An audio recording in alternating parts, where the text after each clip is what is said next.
Oke, bisa dimulai ya.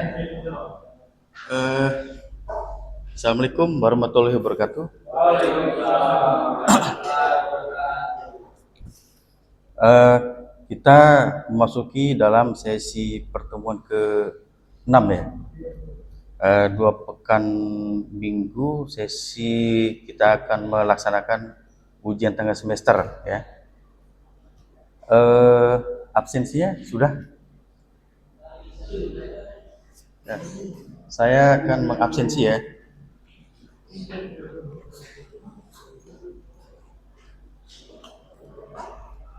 Absensi dari Muhammad Amar ada?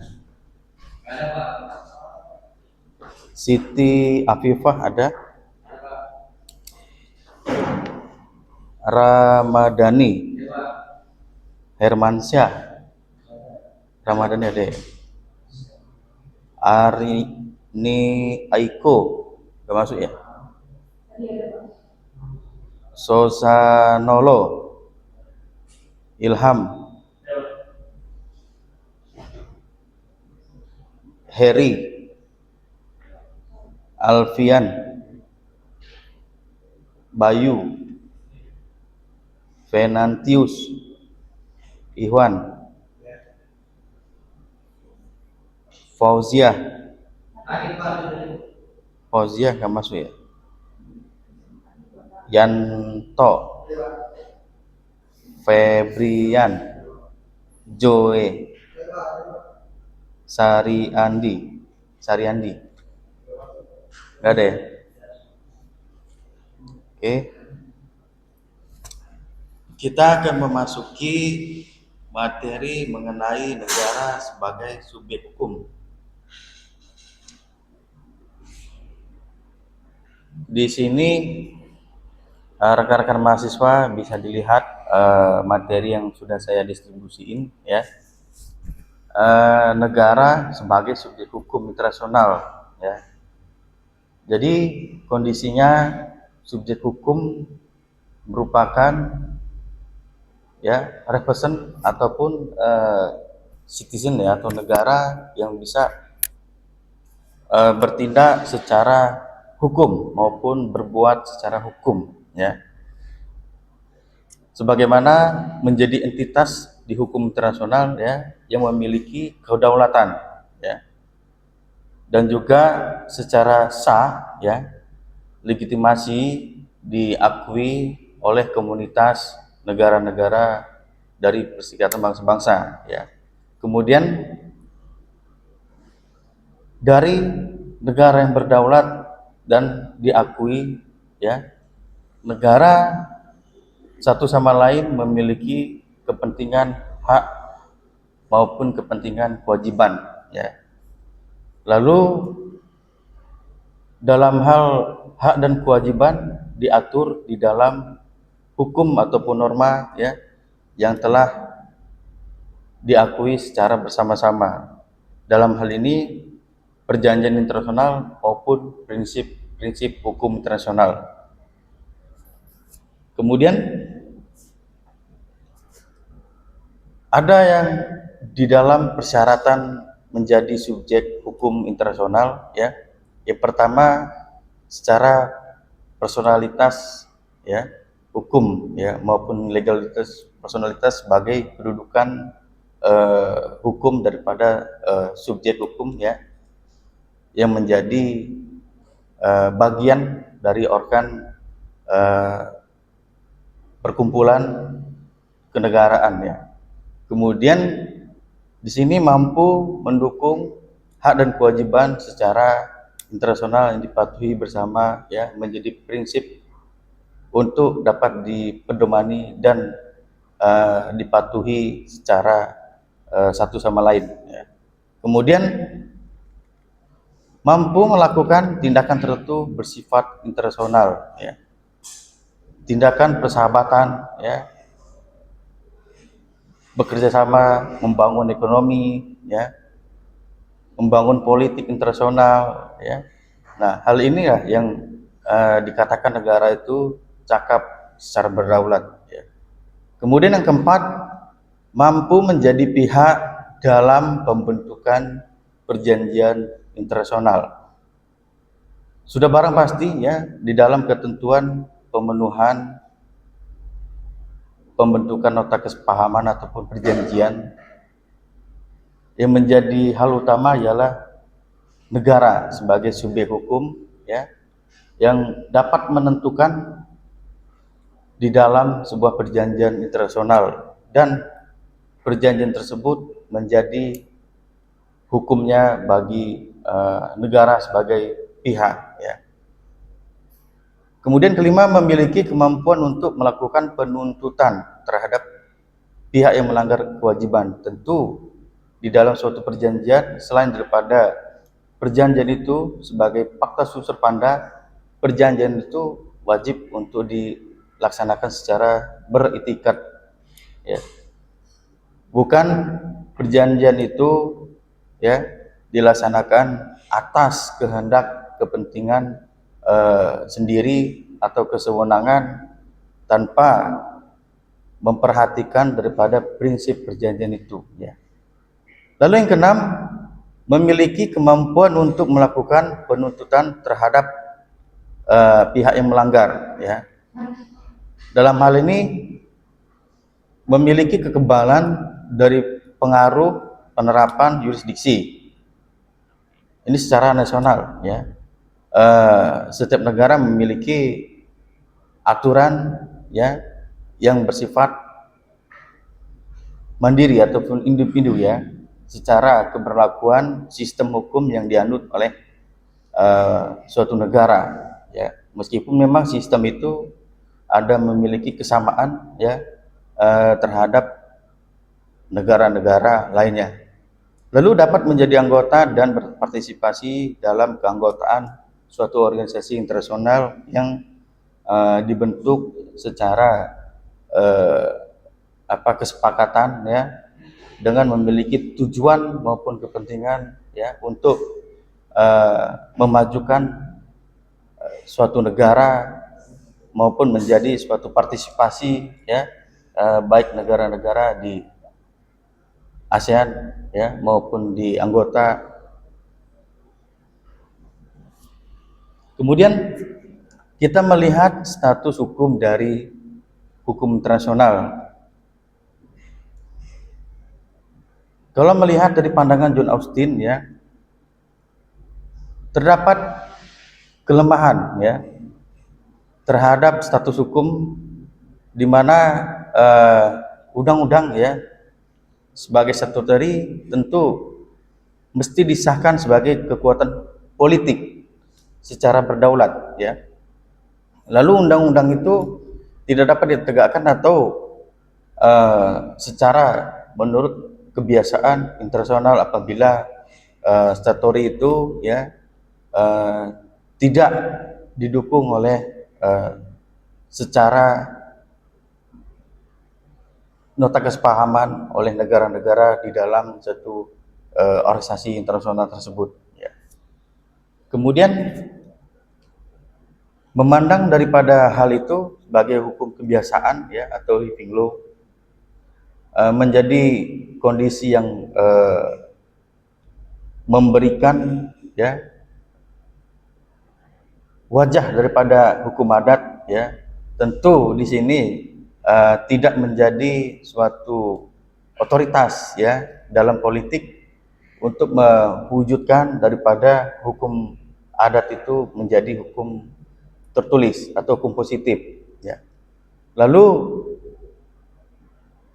John Austin mengungkap daripada kekurangan kedua ataupun kelemahan jika hukum internasional tidak mengikat bagi negara sebagai hukum, berarti merupakan ya tidak menjadi kesadaran pengakuan ya hukum itu bagi negara-negara, maka hukum itu tidak memiliki suatu kepastian hukum atau memberi jaminan secara hukum bahwa untuk melerai daripada akibat-akibat dispute ya ataupun konflik ya ataupun perselisihan yang terjadi ya atau bersifatnya belum omniscium contra omnis ya.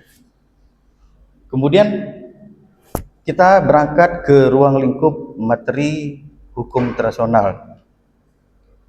Yang pertama mengenai negara atau negara-negara, misalnya mengenai kemampuan ekspres ya, atau pengaturan ekspres, hilangnya ekspres, kebebasan dan komitmen negara ya. Lalu yang kedua di sini ya, asas dan peraturan hukum dari batas wilayah ya. Ada juga hubungan diplomatis ya, maupun hubungan konselor ya, baik bilateral maupun multilateral ya. Lalu ada standar dan pedoman yang sah yang berhubungan dengan unsur-unsur baik asosiasi atau yayasan di seluruh dunia ya, atau sebagai konkret adanya sanksi yang berbeda dari secara asosiasi global ya. Lalu ada standar dan pedoman ya. Standar dan pedoman ini untuk menjadi suatu pengaturan ya, yang patut untuk mengawasi baik urusan pribadi maupun hubungan antar asosiasi global maupun asosiasi dunia. Ada juga asas dan peraturan hukum ya, yang mengatur permasalahan antar negara, organisasi internasional, misal PBB dengan USA ya, maupun mengenai lokasi daripada penentuan sekretariat pusat PBB di situ ya, yang disetujui di negara USA ya, dengan landasi sebagai perjanjian ya, yang mengikat dalam penentuan kantor pusat ya. Nah, dalam hal ini teman-teman mahasiswa ada yang ingin didiskusikan atau bertanya, silakan. Kalau ada.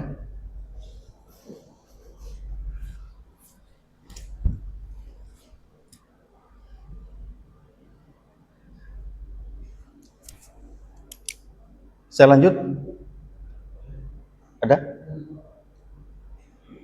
Dalam hal ini ada tujuan hukum internasional ya. Ada mengakui kesetaraan dalam hubungan dunia. Jadi dalam keberadaannya sebagai lembaga pengadilan ya, ada pengadilan lama secara resmi yang diakui secara dunia.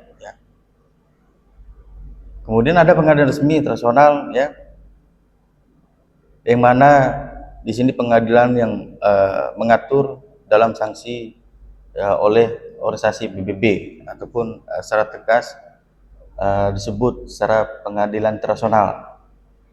Lalu yang kedua, menjadikan hubungan global yang efisien ya. Oleh karenanya dengan adanya hubungan internasional ini menjadi hukum ya, yang tujuannya agar supaya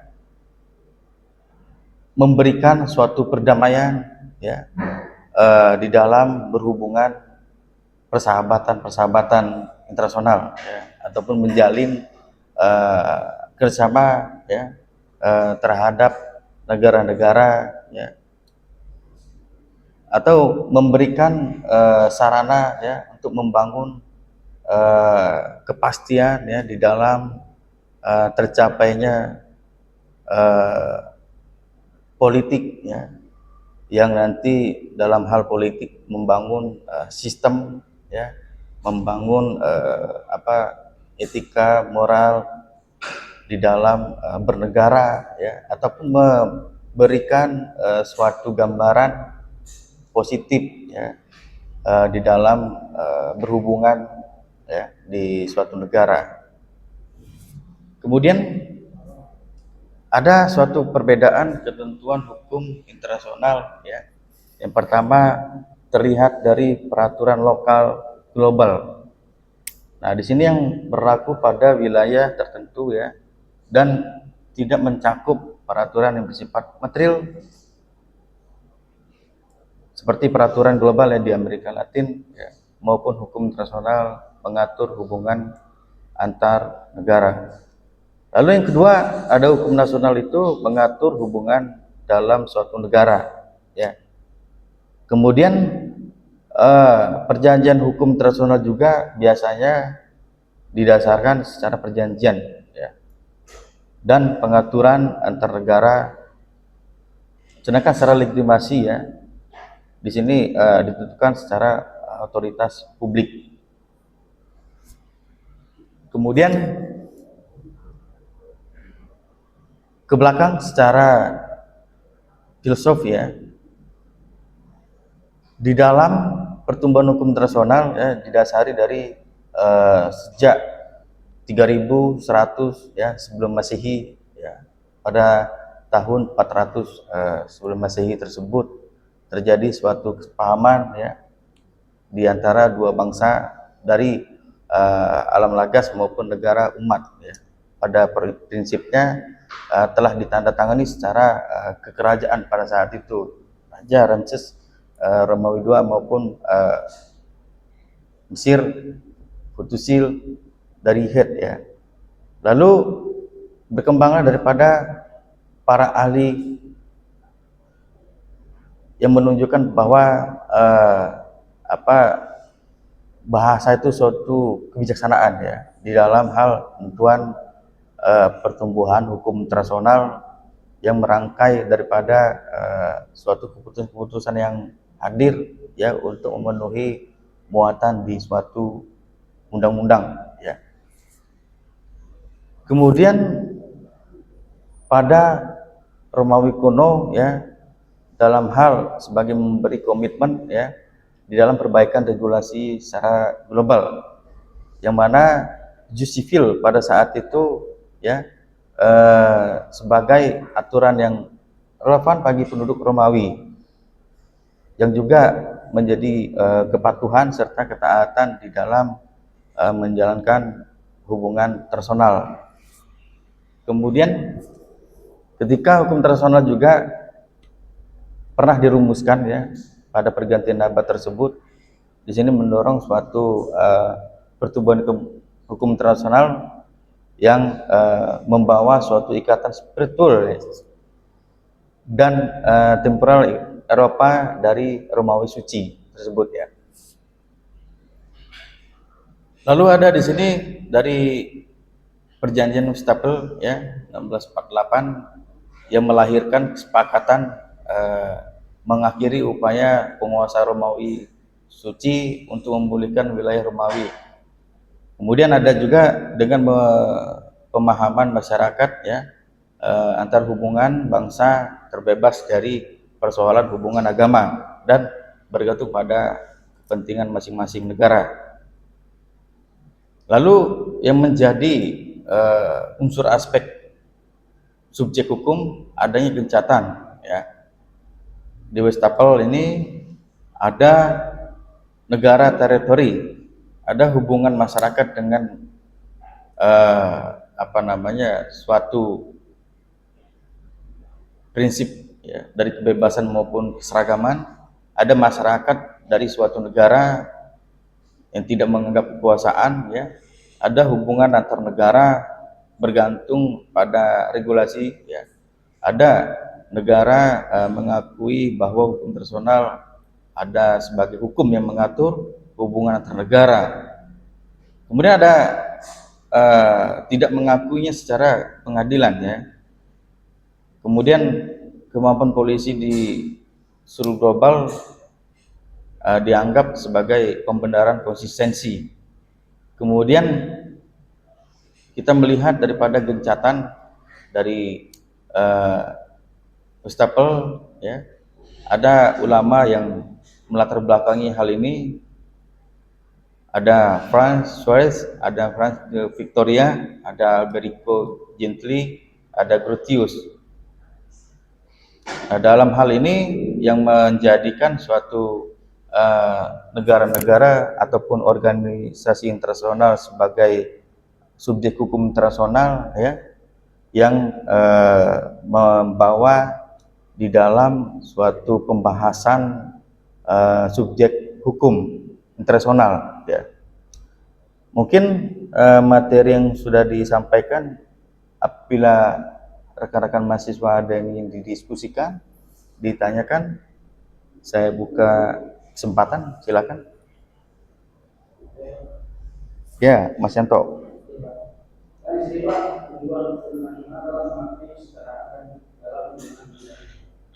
Tapi pada dunia kan ada beberapa negara yang apakah itu bisa disebut setara, dan yang kayak setiap itu kan super power atau power, karena dia bisa mengatur dari luar. Apa itu mungkin itu santai ya. Apakah itu bisa disebut setara? Dan apakah suatu saat kemudian ledak, apakah PBB ini bisa meningkatkan? Ya, jadi memang betul ya, perlu adanya hubungan internasional. Ya. Hubungan internasional itu akan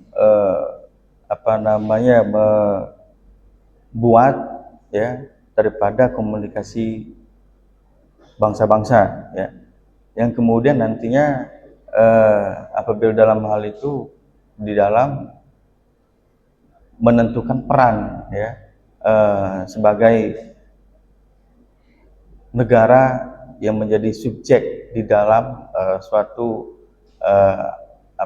komunitas organisasi internasional tersebut ya. Nah, lalu bagaimana di dalam menentukan subjek hukum negara tersebut ya akan memiliki suatu level ya. Dari pergaulan tersebut ya, apa yang disampaikan Mas Yanto tadi, bahwa ya itu akan menentukan sosial level negara. Maka perlu adanya negosiasi diplomasi yang konkret ya, agar supaya negara-negara tersebut ya sebagai kompetitor ya, baik Indonesia pun ya maupun negara-negara lainnya ya, Cina, Singapura dan sebagainya ya, itu kan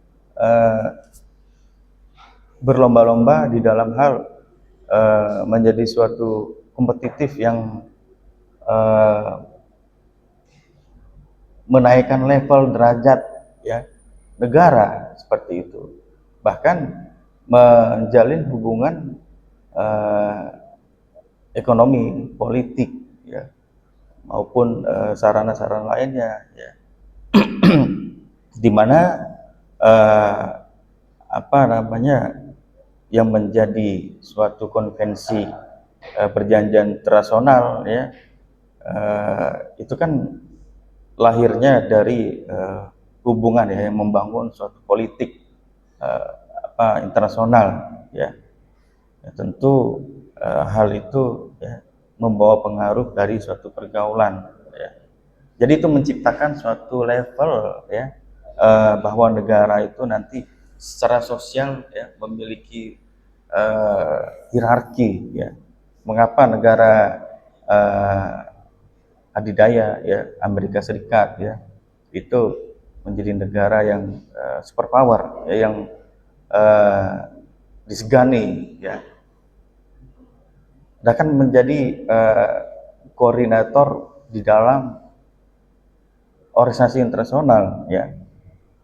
Tentunya negara adidaya tersebut ya itu sudah memiliki master plan yang panjang ya, sebagai ya bentukan konstituendumnya lah, seperti itu. Sebenarnya negara kita juga bisa ya, dalam arti memang negara kita lebih kaya ya, melimpah ruah sumber daya alam yang kita miliki dan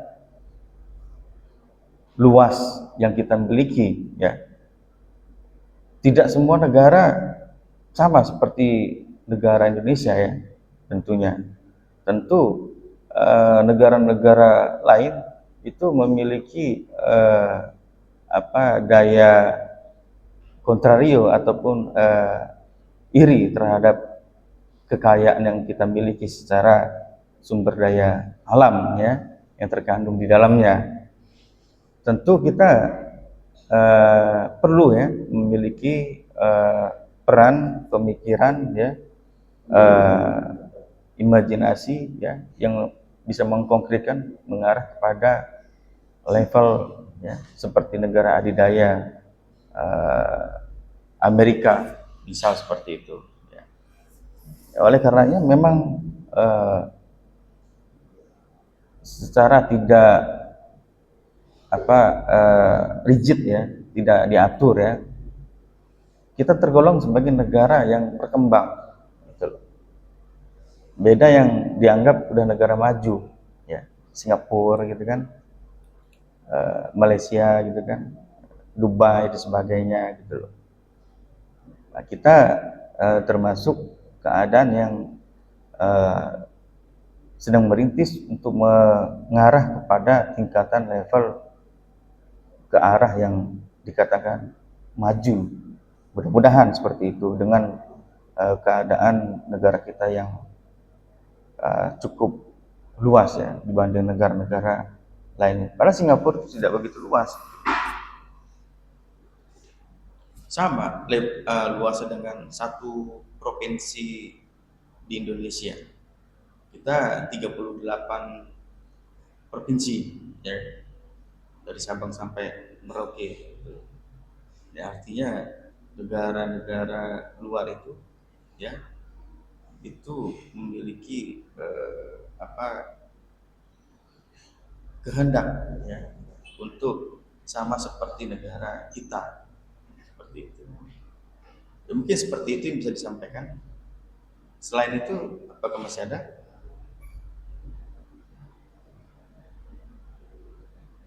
Tidak ada ya. Kalau tidak ada, sementara saya cukupkan dan bisa saya lanjutkan pada sesi berikutnya. Untuk absensi sudah ya. Nah, ini mohon dikonfirmasi yang tidak pernah hadir Muhammad Ammar Rabbani Hermansyah ya. Kemudian absen yang belum dimuat di dalam